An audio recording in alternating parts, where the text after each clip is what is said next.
was it? What was the thing? I forgot what it said. Hello. What's up, Falcons Nation? It's your boy Jew coming at you guys with another episode of What's the Word, Dirty Bird. I got my son here again with me. He wanted to pop in and do his quick cameo as he always do. We're gonna jump into the chat in a moment and say what's up to everybody. Put the pen down, man. Okay. All right. What's up, Robert Ponder? What's happening, man? He the first one in the chat tonight. And Coach Unchained, what's going on, man? Y'all definitely share this content out. As I stated, we do this every Wednesday night, or every other Wednesday night at 8 p.m. As you guys know, we're doing also the heavy hitters every other Wednesday until the season starts. But we have kicked off training camp this week, so we're going to talk about training camp tonight. We're going to talk about Julio Jones as well, signing with the Buccaneers, and then we're going to do some fan Q&A as well. But with that being said, what's going on, Dre the Boxer? What's happening, man? I appreciate you guys joining me tonight. You guys make sure y'all hit that like button, hit that subscribe button. Also, share this content out, whether you're watching it here on YouTube or whether you're watching on Twitter. But with that being said, my son's going to exit stage left. Say bye to everybody. Bye. All right, man. With that being said, we got John Tay Rozier. What's going on, man? I appreciate you joining tonight. So we're going to jump into the first topic, which is Atlanta Falcons news. And today in Atlanta Falcons news, the Falcons signed Darian Daniels. We signed him today. He's a nose tackle. Actually played last season with the San Francisco 49ers, played his college football at Oklahoma State and also Nebraska for one season, which was his last season of playing college football. But he's about 6'3", 311 pounds. He didn't play a whole lot with the 49ers last year. I believe it said he played in like 4 games for them, but he was a rotational guy. So I believe with Eddie Goldman retiring, he's going to be like a camp body. Definitely has a chance to make the roster because we know that the Falcons need depth on the defensive line. So I definitely could see him to compete for a roster spot. But with that being said, I do want to jump back into the chat and just say what's up to a couple more people that may have joined or just joined. Tony Wright, what's going on, man? I appreciate you tuning in tonight.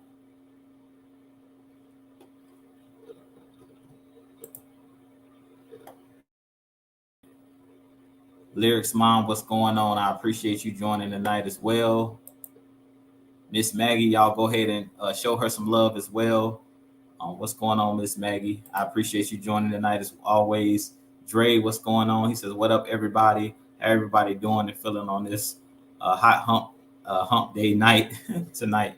What's going on, man? Yes, another Wednesday. Big Ant, he said, what it do, brother Jew? Rise up. What's going on, man? And he says, I saw some clips of today's training camp, and the first thing that I noticed that the team overall is lean. Most definitely. Yeah, the team look like they're ready and they're in shape, and they're ready to prove a lot of the doubters wrong this season, Tony. Terrence Bailey, what's going on, man? I appreciate you joining as well. But like I said, if you're just joining, please share out my content. But as I've mentioned, if you can see scrolling at the bottom of the screen, the Falcons today in Atlanta Falcons news, we did bring in or sign Darian Daniels to a 1-year deal. I think, like I said, he's mainly going to be a camp body. He'll be a guy that we brought in to compete on the defensive line. As always, you need depth on that defensive line, especially with the retirement of Eddie Goldman, or the surprising retirement of Eddie Goldman. But with that being said, I do want to jump into the next topic, which is a hot topic. As you guys already know, Julio Jones, a former Atlanta Falcons great wide receiver, has signed a 1-year deal with the Tampa Bay Buccaneers. So with Julio Jones going and signing with the Tampa Bay Buccaneers, I did a short video yesterday when the news dropped, and I kind of want to talk a little bit about Julio Jones. If you guys checked out Six Man K Styles and checked out Mad Mike last night, they talked a little bit about Julio Jones and the whole fiasco. Um, with him signing with the Tampa Bay Buccaneers. And basically, how I feel at this point is I understand both sides of it. Personally, I hate to see Julio Jones go play for a rival team, being that the Tampa Bay Buccaneers are one of our rivals and they're in our division. But I do also understand the business side of it. I know you guys remember a couple years ago, Devontae Freeman signed, or he had a short signing with the New Orleans Saints. And we've had a couple different players from our Atlanta Falcons team either be cut by the Falcons or decide to move on from the team. And the business side of it is this. At the end of the day, these guys still have to make a living. Personally, I don't like, on the personal side of it, I really don't like seeing Julio Jones go play with the enemy and Tom Brady. Mike talked about this in his video about, where's your pride as a man? Tom Brady's the same quarterback with the New England Patriots that beat us in Super Bowl 51. So I definitely feel like as Julio Jones, I can understand where Mike is coming from and where a lot of the fans are coming from of being upset with Julio Jones possibly going or signing that 1-year deal with the Tampa Bay Buccaneers. But at the same time, I understand the business side of it. I understand that players have to do, players and people have to do what's best for them. So at the end of the day, I do hope that the Falcons stick it to him twice this year when he comes to Atlanta and when we go to Tampa Bay this season to play our arch rivals. Personally, at this point, I don't think that Julio Jones is the same player that he once was. I do think that the injuries have kind of mounted up on him, the hamstring injuries and things of that nature. I don't think that Julio Jones is going to have a huge role with the Tampa Bay Buccaneers because they still have Mike Evans. They still have Chris Godwin. Now they have Russell Gage as well. So I don't see Julio Jones going to their team and being like their number one wide receiver. I think that signing him was just like the icing on the cake for them. I think if he can stay healthy, they'll probably give him limited snaps. And I really think that Tom Brady, heavily recruited. From what they're saying, Tom Brady heavily recruited Julio Jones from the time that he was released by the Tennessee Titans. We know that Tom Brady is known for recruiting, great players. And from what I'm hearing, it was mainly Tom Brady that was heavily recruiting him from day one when he first got released, that he somehow reached out to Julio Jones to see if he wanted to be a part of the Tampa Bay Buccaneers team. So with that being said, like I do think that as a Falcons organization, it's time to move forward. I definitely understand like people being rubbed the wrong way, with him signing with a division rival. I felt a certain type of way about it yesterday too. But in my video, I kind of just wanted to get the news out there that he signed with the Tampa Bay Buccaneers. I really didn't talk about how I personally felt about it. But at this time, like I said, this is a new regime. This is a new Falcons team. I knew that the chances of Julio Jones coming back to the Falcons was slim based off of the way that he left the organization. So like I mentioned in my last video, I wish him nothing but the best. But I do hope that my Falcons, when we play the Tampa Bay Buccaneers this year, we give them 2 L's this year, hopefully, with Julio going to sign with the Tampa Bay Buccaneers. But with that being said, you guys definitely let me know what your thoughts are. A lot of you guys did let me know what y'all thoughts were under my video. Y'all commented yesterday on the video about Julio Jones signing, but it wasn't a surprise to me.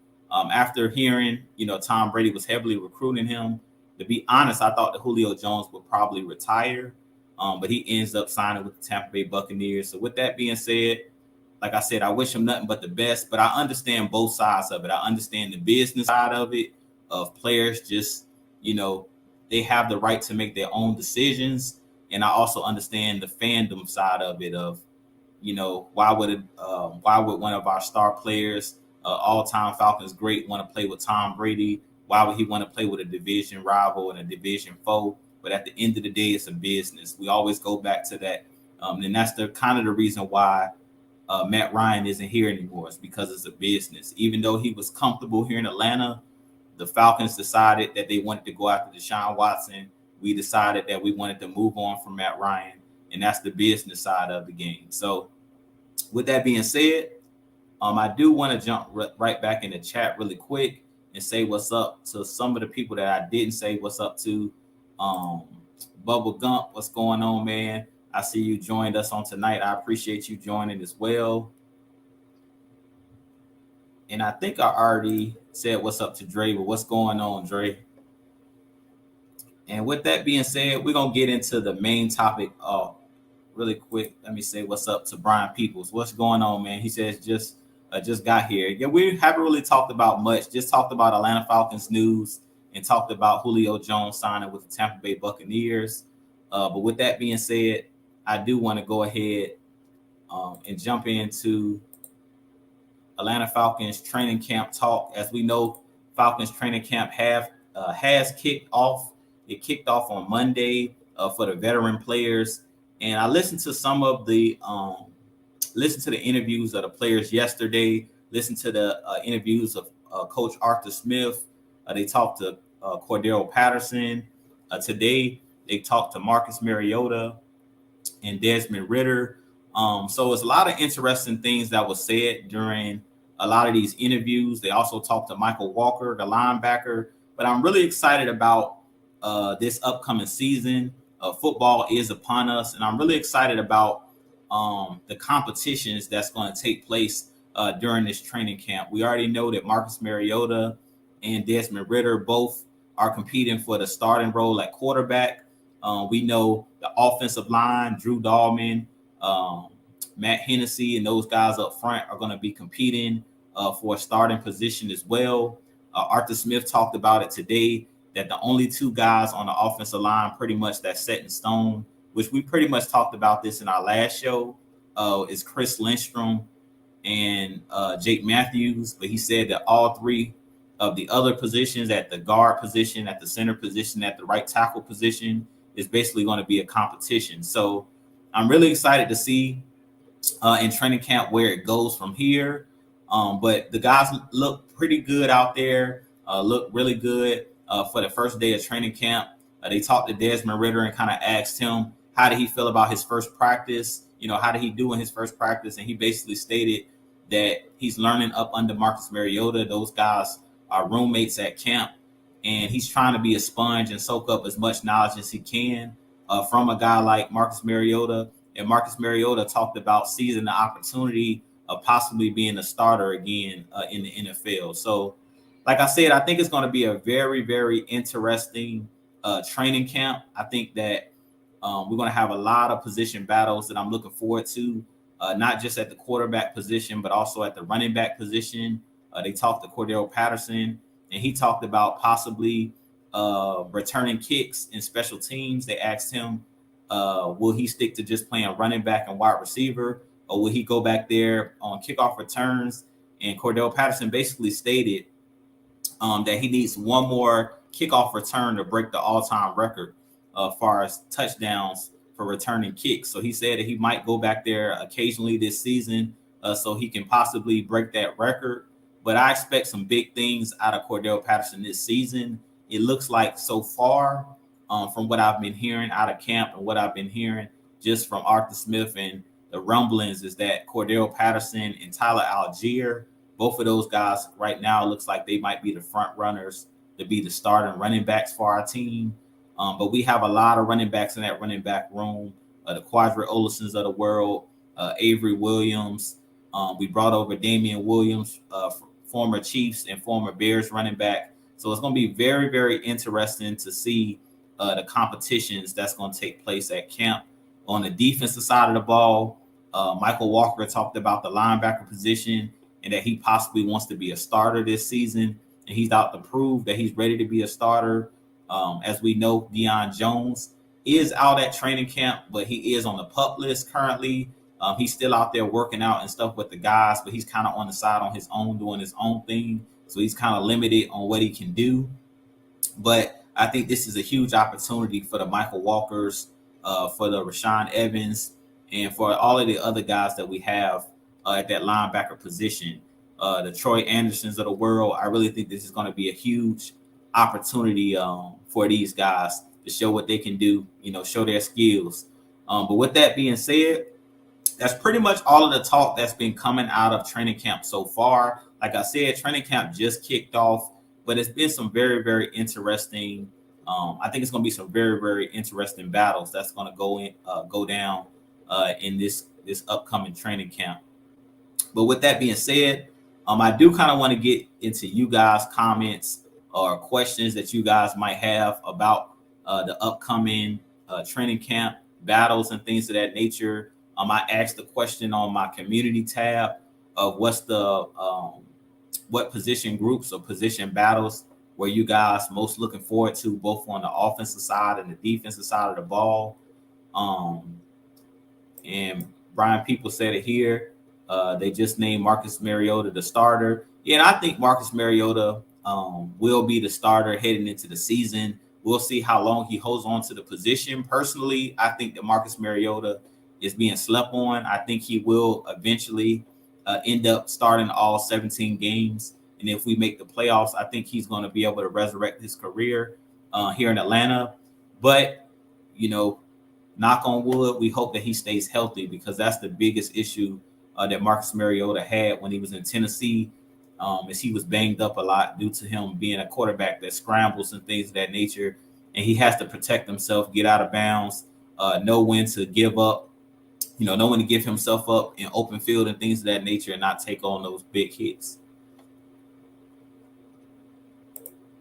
And Tony Wright says the team has a big decision to make at inside linebacker. If Deion Jones is staying on the team, the Falcons have to let go of one of the inside guys. I don't necessarily think that they have to get rid of any of the current linebackers that we have, because you're going to need guys if one of these guys go down with injury. So at the inside linebacker position, I think you have Michael Walker, Troy Anderson, Rashaan Evans, and I believe those are like the 3 or 4 guys that we have, and Nick Kwiatkowski. So I think those guys you can use in a multitude of ways, like the Michael Walkers and the Troy Andersons. You don't have to use those guys strictly as inside linebackers. Those guys can play multiple positions. The same with Deion Jones. So I think I think all of those linebackers that I just named, I think all of these guys will make the roster, because I think Nick Kwiatkowski will be a special teams player. I think that Michael Walker will continue to play special teams as well. And then Rashaan Evans and Deion Jones are your veteran guys. And then you got Troy Anderson, who possibly will also be playing special teams. So I think all 4 or 5 of those linebackers will make the roster. And if you have to stash one of those guys, like a Nick Kwiatkowski on the practice squad, you probably can stash one of those guys. But I think all of those guys will end up making the roster. And I did forget about Dorian Etheridge. Yeah, Dorian Etheridge, he probably will be on the practice squad. But I think Dorian Etheridge will probably be a practice squad player, or he'll probably be the odd man out of the guys that I named, out of the linebacking core.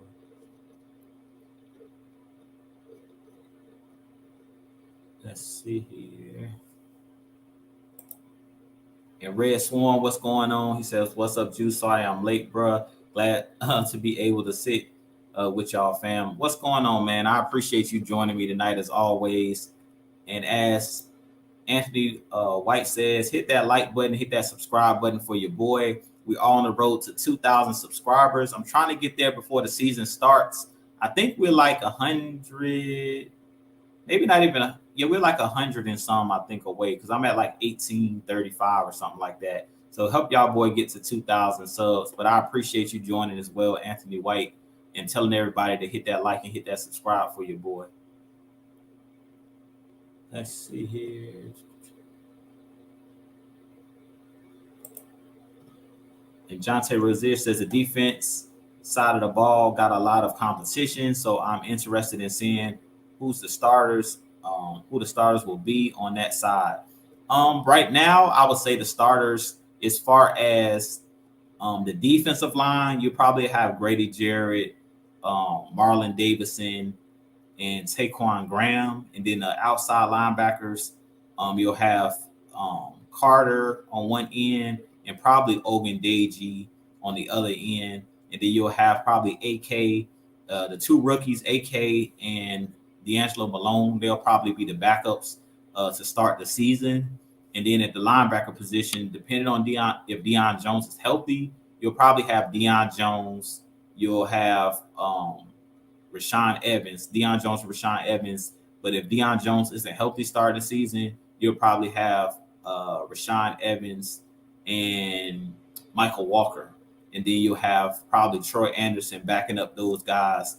And you'll have Deion Jones backing up those guys once he comes off an injury. In the secondary, you'll probably have on one side AJ Terrell, on the other side at the second corner position, Casey Hayward.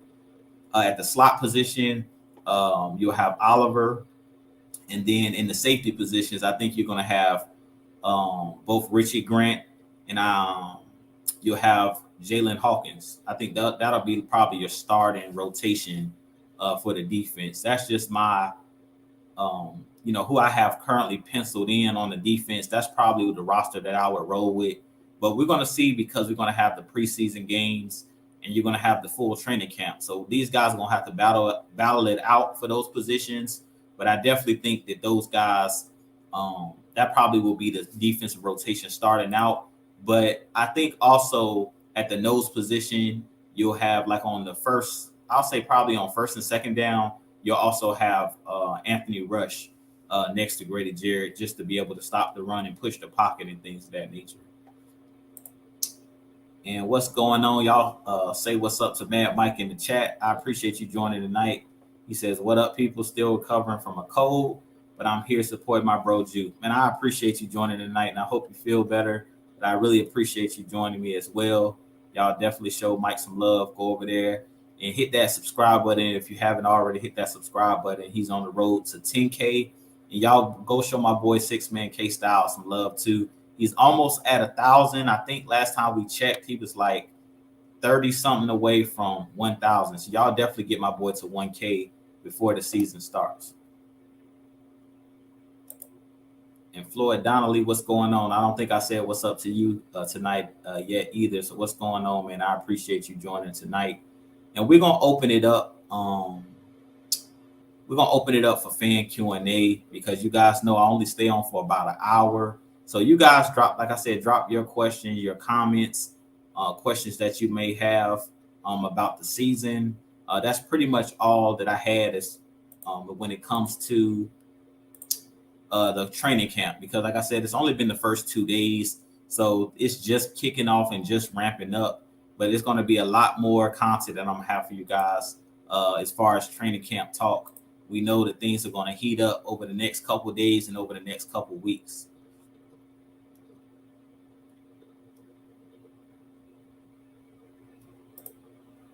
And Todrick Davis says, hey, Jude, who will you start on the O-line besides Lindstrom, Matthews, and any chance of Schaefer starting? I don't trust Mayfield or McGarry.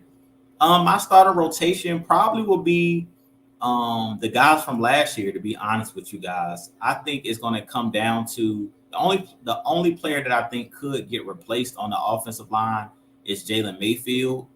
And that's if they decide to play Ifedi at the guard position. But other than that, I think you roll with the guys from last year.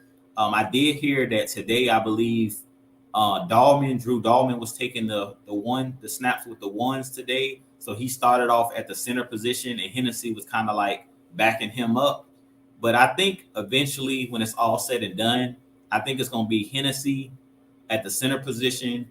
I think it's going to be Lindstrom, of course, Matthews, Mayfield, and McGarry. I think it's going to be the same crew from last year. The only player I think that might not end up being in the starting rotation is going to be McGarry if Ifedi competes with him. I don't think that Schaefer is going to beat out Jalen Mayfield. I don't think he's going to beat out Mayfield. I think Mayfield is going to improve, And I think that the chemistry that those guys built last season, they're going to pick up on it, pick right up where they left off last season. And I think that we're going to have the same starting five from last year starting the season. The only player I think that may not end up being in that starting rotation is Mayfield. If some way, somehow he doesn't improve, I could see him being replaced by a veteran like a Ifedi, who also plays right tackle. But other than that,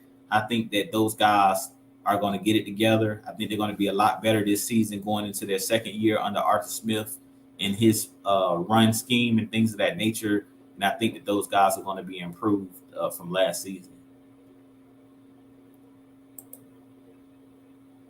And Builds 9F says we need Sheldon Richardson or Brandon Williams. I would love to bring in one of those guys.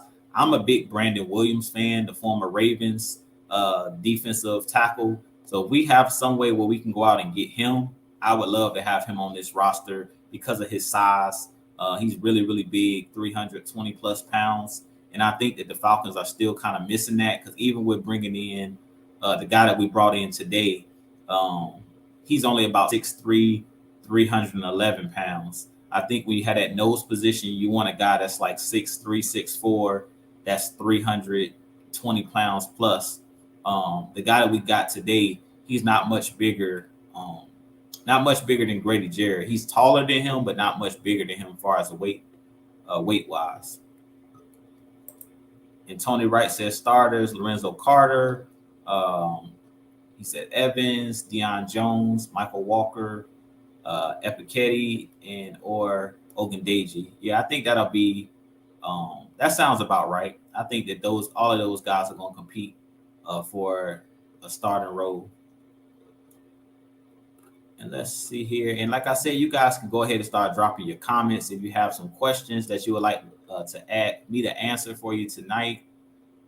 Let's see here. And Mike's called it. CP is looking explosive already. Yeah, I think CP is going to have a big year. I think as much as they're talking about Tyler Algier, I think CP is going to end up being our starting running back. I think that him and Tyler Algier will be like 1A, 1B, where they sub those guys in and out. But we seen last season that CP is a lightning rod for our team. He's one of the leaders on this team, especially now that Matt Ryan is gone. Other than Marcus Mariota on the offensive side of the ball, I think that CP is going to be one of those guys that's going to be a leader in the locker room. And he's a guy that everybody in this locker room looks up to, especially because we have a young unit. We have a lot of young players on this team. CP last year was the MVP to me of our team as far as offense and defense. To me, he was the player that kind of stood out, scoring 11 touchdowns. And we seen the games that he wasn't able to play. The offense looked awful without him being on the field. So he's a guy that changed his life for this Atlanta Falcons offense. He's that specialty player, similar to Deebo Samuel for the 49ers. He's that Swiss Army knife in this offense for Coach Smith. So I definitely think that CP is looking really explosive.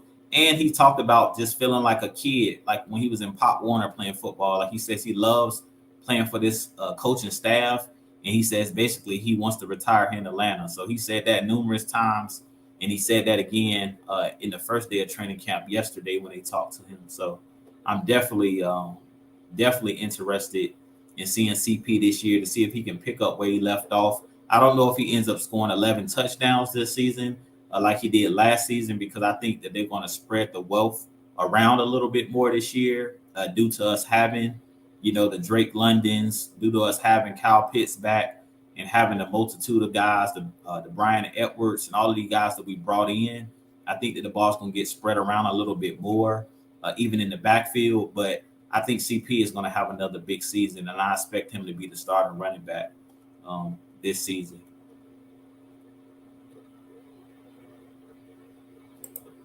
And Xavier Littman, what's going on, man? He says, what up, Jew? Just wanted to ask your thoughts on Marlon Davidson and AO, chances to start and make a leap in year 2 in Dean P's scheme. I think with Marlon Davidson, you guys know that I'm a huge Auburn Tigers fan in college football, War Eagle.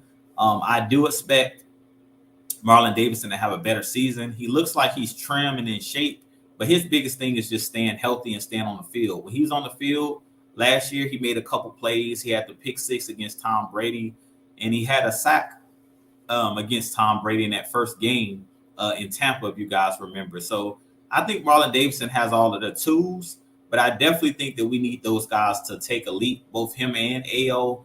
But the player that I think is really going to take a leap, and he showed me flashes last season, is Tyquan Graham. I really think that Tyquan Graham is going to be a really good player.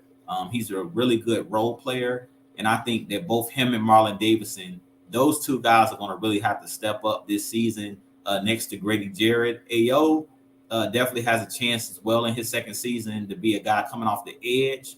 But I think just creating pressure in the middle of the defensive line, which we struggled to do the last couple seasons, is going to be huge for Marlon Davidson. Is going to be huge for Tyquan Graham. I think that those guys really have to step up. AO, I think he's going to play a role and possibly be the starter because he's very good at setting the edge and he's very long. But he's an effort player. AO is a guy who just gives great effort. He doesn't really have a ton of pass rush moves yet. He's still really raw. But I think he's another player that can definitely take a step forward just due to him being a guy that hustles after the football. And let's see. And Floyd Donnelly says, did we sign a safety today? No, we actually signed a defensive tackle today from the 49ers, former 49ers defensive tackle. From my understanding, we didn't sign any guys from the secondary. And D. Sloan, what's going on, man? He says, what do you think of the competition between Mariota and Ritter? I think that Marcus Mariota will end up winning that starting quarterback position. And I think it's just mainly because he already knows Arthur Smith's scheme. He's played in big time games. He's played in the playoffs. He's won a playoff game.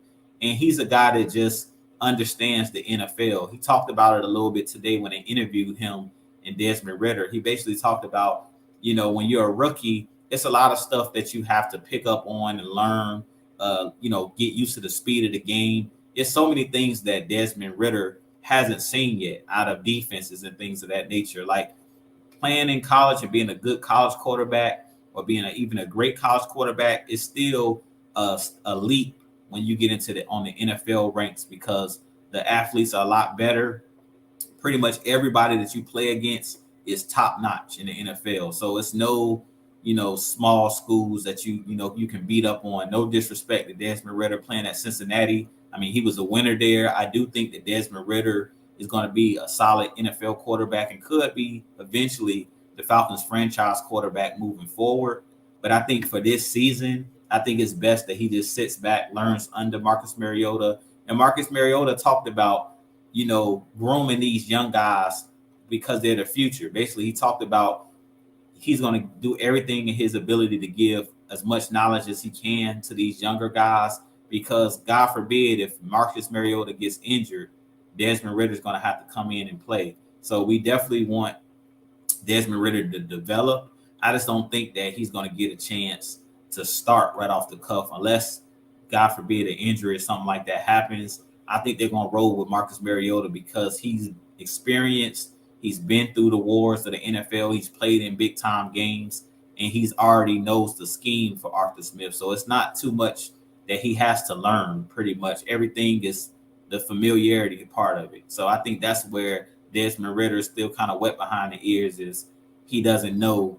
Arthur Smith on a personal level, and he hasn't built that chemistry yet that Marcus Mariota and that Coach Smith has built over the years that they've known each other when they were in Tennessee.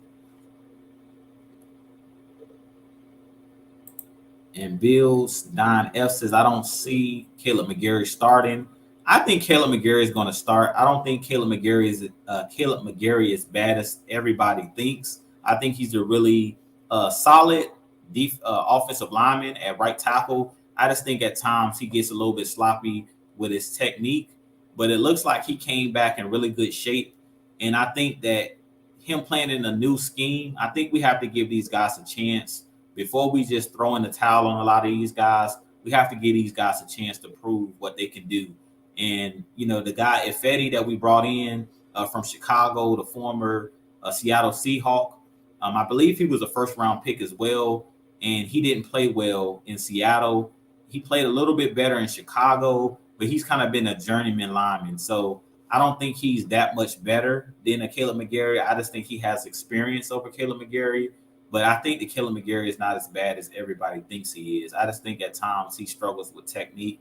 And I think last year those guys were kind of trying to find their footing and trying to gel, both adjusting to the new offense and adjusting to playing with Matt Hennessy as the center. Like he wasn't good last year. Hennessy was pretty bad last year at making calls, and it was times where Hennessy didn't block anybody on certain plays. He was confused. So anytime your leader, which the center is the leader of the offensive line, anytime they're confused, usually the offensive line is going to be in shambles when you have a bad center or a center that's still learning, learning on the job pretty much. And Wallace Smith, what's going on? He says, I don't think AK will start over Ogundeji because Pease doesn't start his rookies in their first year, but they will be in the rotation. And I agree. I could see AK starting if he balls out like during preseason. But other than that, if he doesn't ball out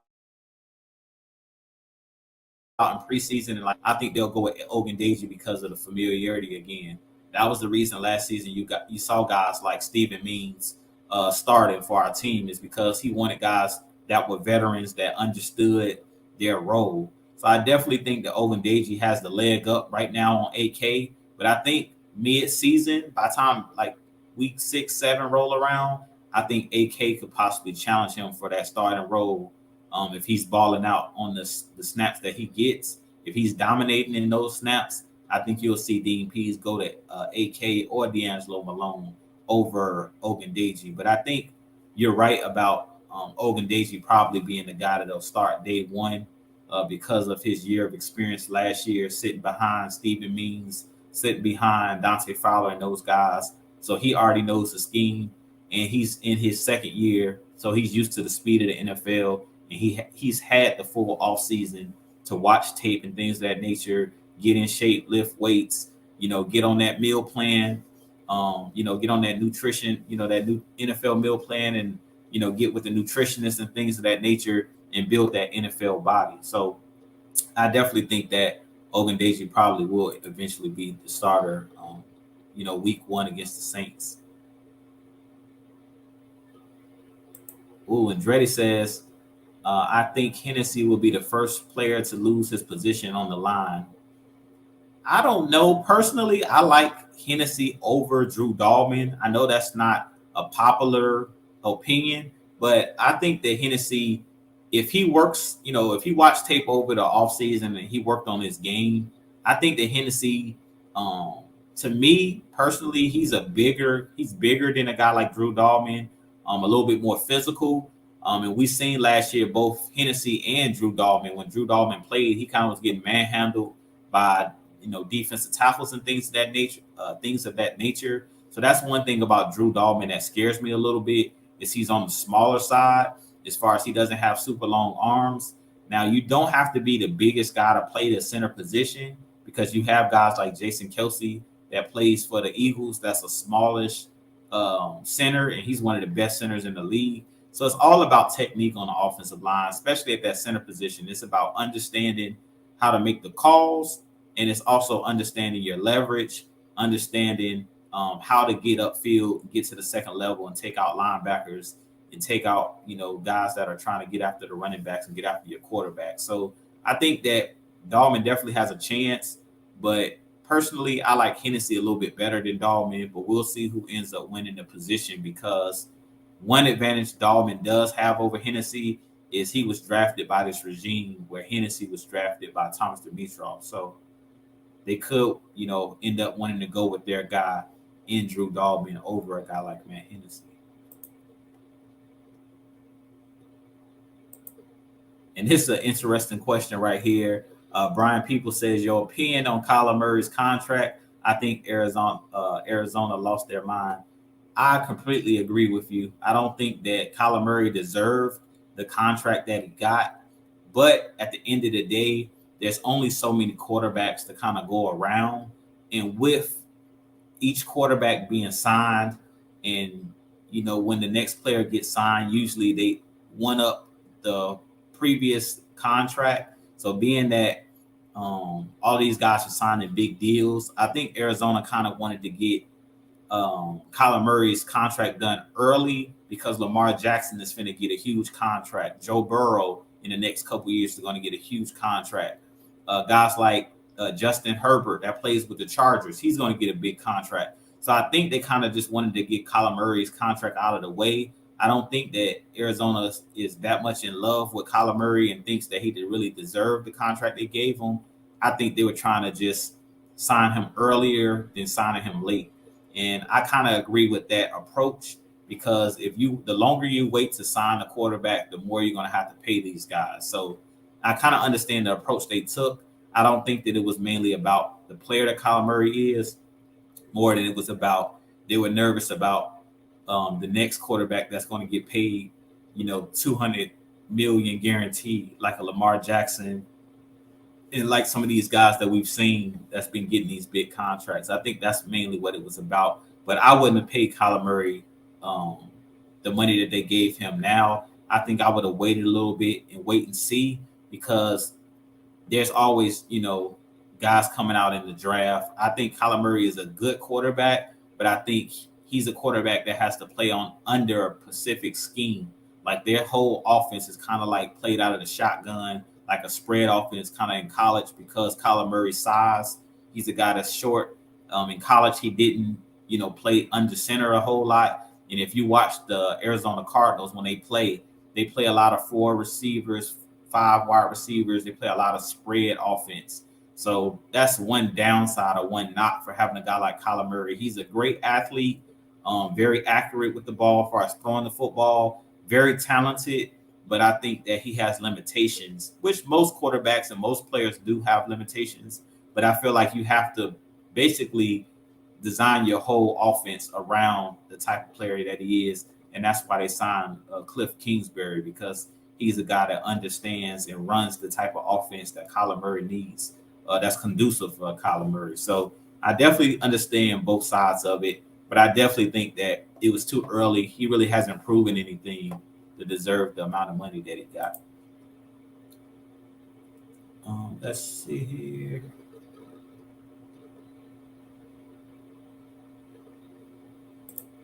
Red Storm says, read that Isaiah Oliver has been fitted with the knee brace, but that he looked good running and doesn't appear to be slowed by it. Yeah, I definitely think that Isaiah Oliver is working his way back. If he can get back to being the player that he was prior to the injury, I think that he'll be have a big season. He's a guy that's playing for another contract, so I'm definitely rooting for Isaiah Oliver because he only signed a 1-year prove-it deal. So hopefully this season he can remain healthy and hopefully he balls out and is able to re-sign with the Falcons because he's definitely proven that he's one of those underdog stories. Like he was one of those guys that pretty much every Falcon fan hated, and he was able to turn it around within the last season and a half. He pretty much turned it around and was one of the more vital pieces of our defense. We've seen that when he got injured, that Dean Pease really couldn't call the plays he wanted to call without that nickel or without that rover, a guy who, can move all over the field and do a multitude of things. So I definitely hope that Isaiah Oliver returns to full strength, and hopefully he balls out this season and we able to lock him up and give him another contract next season.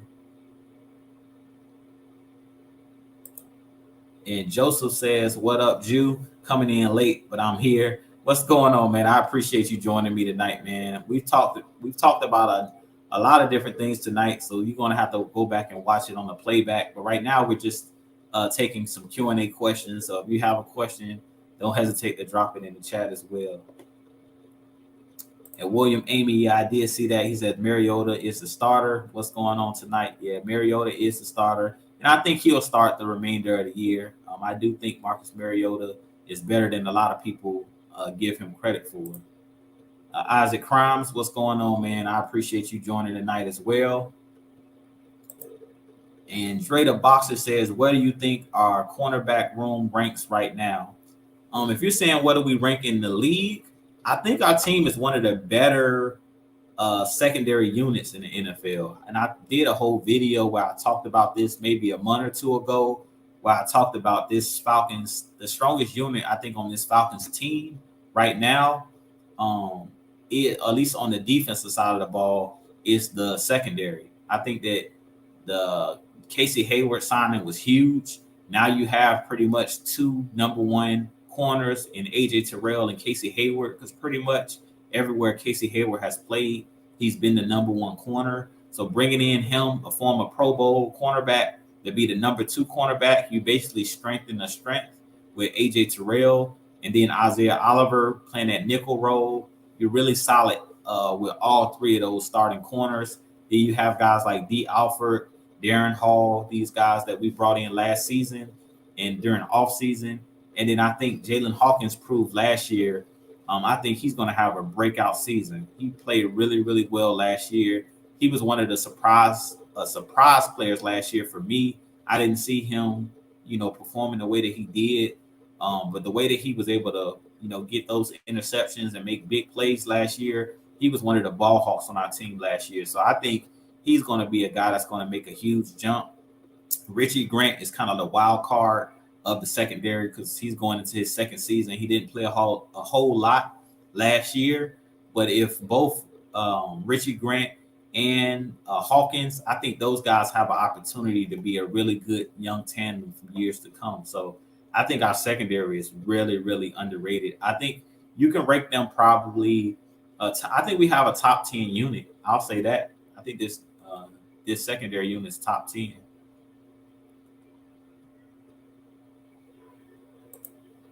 And Tony Wright says, I don't believe that Tampa Bay will win the NFC South.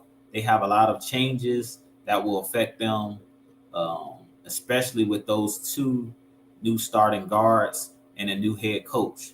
I don't know about that. I think that they're the most talented team in the division. And anytime you have Tom Brady, you can't count them out. I'll say this. I don't know if they'll win the NFC South, but I don't think that they're going to the Super Bowl like a lot of people think. I think that Tom Brady should have stayed retired. I don't think he should have came back. I think he wants to walk off in the sunset with another Super Bowl trophy or another ring and retire that way. But I don't think he's going to have that storybook ending that he wants. I really think that Tom Brady should have retired after last season. I really think he shouldn't have came back because I don't think that he's going to get that storybook ending that he's looking for. Let's see. And with that being said, you guys definitely hit that like button, hit that subscribe button for your boy. I really appreciate that. And let's see.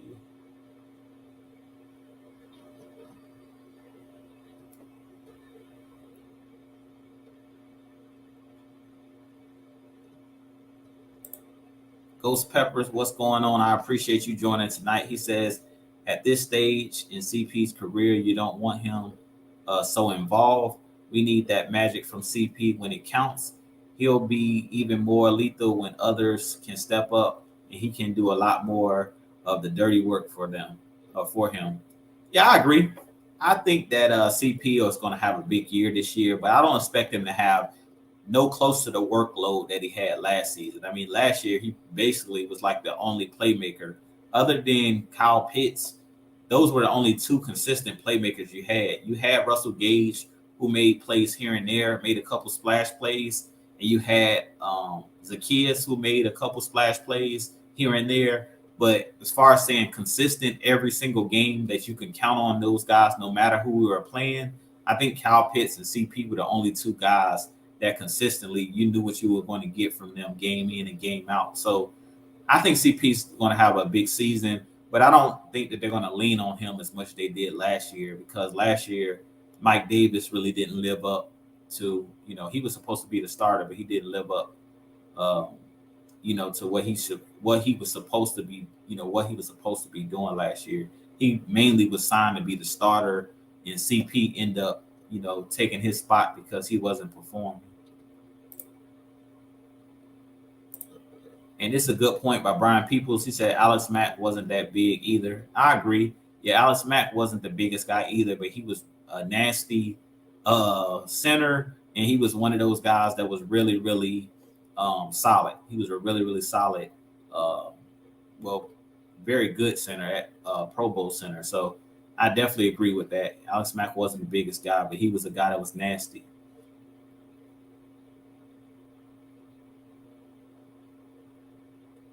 Let's see here. And Deontay says Drake London, wide receiver one. Yeah, most definitely. I think that between him and Kyle Pitts, if you consider Kyle Pitts like a wide receiver, which I kind of consider him like a wide receiver slash tight end, I think Kyle Pitts is your number one guy. But if you're just going by the depth chart, I definitely think that Drake London is wide receiver one. That's the reason the Falcons went and got him because of um, him being one of the better wide receivers in the college level at the college ranks at USC. You guys know that I was a huge Drake London fan. Once I watched his tape, I was like, yeah, he's the guy that I wanted the Falcons to take if they went offense. And I think the Falcons definitely got one of the best. I think we got the best wide receiver in the draft, to be honest with you guys, just based off of his physicality, his ability to run out the catch, his ability to high point the football, and then his ability to be aggressive. He's one of those guys that's not afraid to go across the middle, is not afraid of contact, and that's the type of wide receivers that we need in this Arthur Smith offense. So I think he's a perfect fit for Arthur Smith's scheme. Similar to like a Michael Thomas for the Saints, not the fastest guy, but I think that Drake London is a little bit more athletic than a Michael Thomas, especially at this point, him coming off the injuries that he's had. But Drake London is a former basketball player. He played basketball at USC. He was that talented of a basketball player and a football player. So he's one of those guys that's like a power forward or small forward. He understands, high pointing the ball. He understands positioning, body positioning, and he's really good at locating the football. That's one of his biggest. I'll say one of his biggest strengths is catching the ball in traffic and his ability to adjust to the football. I think that's one of his biggest attributes.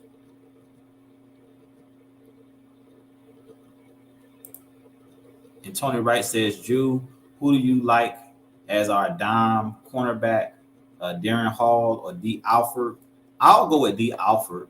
Even though Darren Hall showed me some things last year as far as his ability to tackle in open space, I think that D. Alford is a playmaker, and I think he's a guy that's really going to turn a lot of heads um, in Falcons camp and during the preseason because D. Alford was really, really good in the Canadian League. He was a guy that was one of the better corners when he played for Winnipeg. So I really think that he's going to be really, really good. And he's one of the guys I did a video on. I think he's a sleeper to possibly be be a Falcons player for a really, really long time. I can see the Falcons re-signing him to a bigger contract in the future if Isaiah Oliver doesn't pan out. And he doesn't recover from the injury. I think a guy that the Falcons could be looking at to be the future nickel would be it'll be out of D. Alford and Darren Hall, but I think D. Alford probably will win that matchup. Let's see here. And Tony Rice says, I see Jalen Hawkins hit like he did. I want to see Jalen Hawkins hit like he did at Cal. Oh, yeah, Jalen Hawkins is a dog. But what surprised me about Jalen Hawkins is I thought he was going to be more of a physical safety, but he has really good range, and he's really good at understanding, where the football is. He's always around the football, really good at taking the ball away.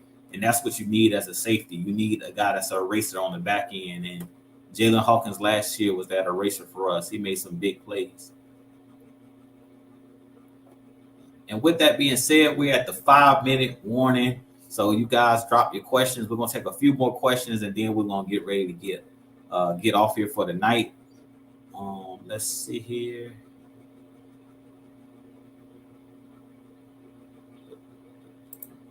Brian People says, I think we're going to have 5 wide receivers on this roster.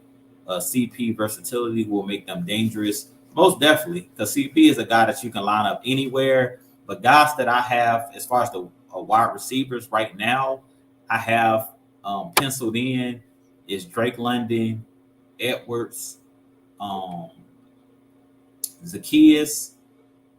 If you want to consider CP, which I consider him a running back, not a wide receiver. But I think we have some interesting guys that will be on the bubble, like Tate, Alden Tate. I think will be on the bubble. Jarius Bird, I think he's another guy, or Demir Bird, excuse me, Demir Bird. He'll be a guy that will be um, on the fence as well, on the bubble as well. But we have some really, really talented wide receivers. So we also got Geronimo Allison from the Packers. So we got a lot of guys in that wide receiver room, and that competition for wide receiver is going to be really, really interesting because it's a lot of guys that we have, a lot of talented guys. But the guys that I got penciled in right now that I think definitely will make the team is Drake London, Edwards, Zacchaeus. I don't know about Tate and Bird. I think those guys are on the chopping block or on the bubble. But I think that Bird and Tate, both of those guys are talented enough to make the roster as well. But we're loaded at the wide receiver position. If I had to say a guy would be an odd man out right now before we see any preseason games, it'll probably be like a guy like Geronimo Allison. Also Frank Darby. Like I haven't even mentioned Frank Darby's name. So yeah, we're loaded when it comes to the wide receiver position. And Ghost Pepper says, what are your thoughts on the 49ers releasing D Ford? Would it be a good idea for the Falcons to bring Ford here on a 1-year prove-it deal?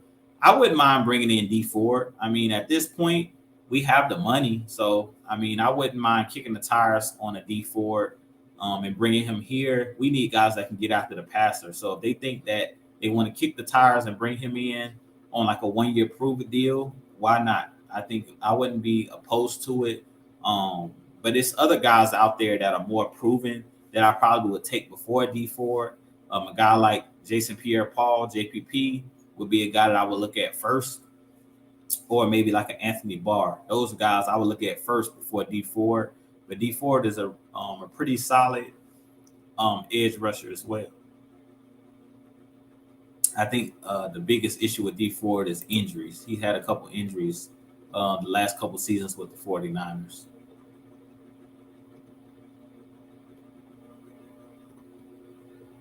And let's see here.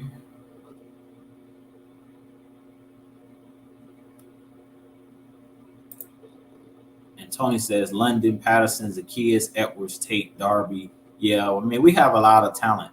I don't know which one of those guys are going to make it because Frank Darby, haven't heard a lot out of him, but I'm interested to see, what he does this season. I'm definitely interested to see if he steps up this season.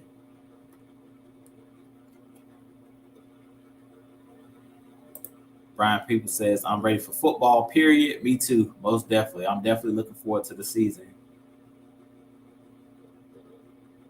With that being said, I may take like 2 more questions and then we're going to get off here for the night.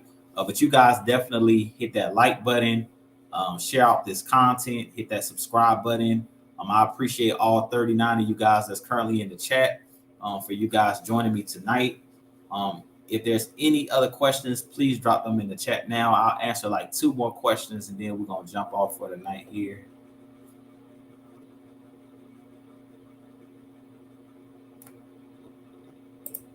And Tony Wright says Darby will ball this preseason. Stay tuned.